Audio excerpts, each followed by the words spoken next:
il y a deux éléments très importants lorsqu'on parle de marketing. Déjà, marketing, je ne veux pas qu'on rentre dans les définitions classiques qui sont beaucoup remises en question ces dernières années à cause de l'évolution du monde.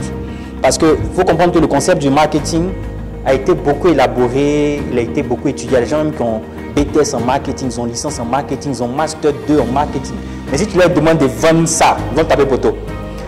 Parce qu'ils ont appris beaucoup de choses qui ne fonctionnent plus dans un monde qui bouge. Donc je ne veux pas qu'on parte sur ce chemin.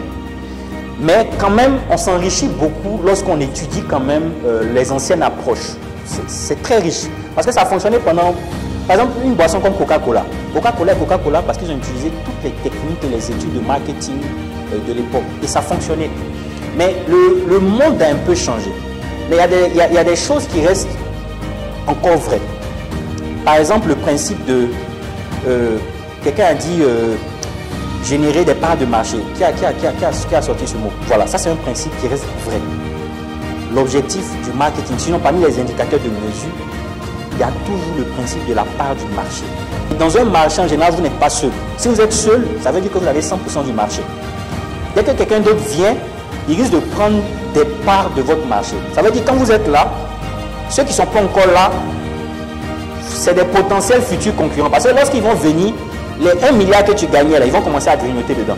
Donc le principe de part de marché c'est constant. La deuxième chose qui est très importante que vous devez comprendre, part de marché est très lié avec ce que tu gagnes en termes de chiffre d'affaires parce qu'il y a le gain. Mais l'objectif du marketing, ce n'est pas seulement la part de marché et le gain. Il y a aussi quelque chose de très important qu'on appelle la notoriété. Et ça, les gens ne savent pas. Par exemple, tous ceux qui communiquent par exemple sur Facebook, beaucoup ne savent pas c'est quoi la notoriété d'une marque. Parce que la notoriété peut... Tu ne gagnes pas de l'argent, mais ça peut te faire connaître et t'emmener de la recommandation qui peut t'aider à avoir de la croissance. Et il y a des gens en fait qui ne cherchent jamais la notoriété parce qu'ils ne savent pas que c'est important. Par exemple, parmi nous, quels sont ceux qui sont musulmans? Musulmans qui n'ont jamais bu l'alcool. Voilà. Par exemple, cite-moi le nom de 3 bières qui sont les 3 meilleures bières du monde. Ok.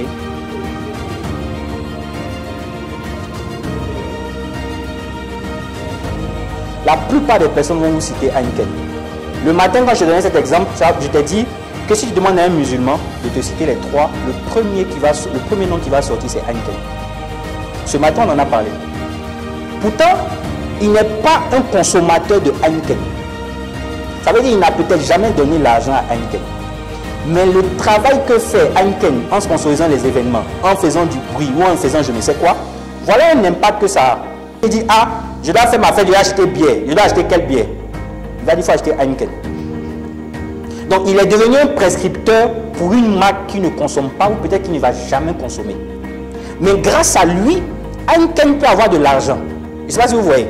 Donc le but, lorsque tu veux devenir un as du marketing, ce n'est pas seulement de faire une action pour laquelle quelqu'un va avoir une commande. Moi, comme ça, j'ai des actions que je mets en place pour pouvoir développer ma marque. Pour qu'à un certain moment, quand on va dire il faut faire par exemple de la formation, la personne va penser à Wikanda Academy.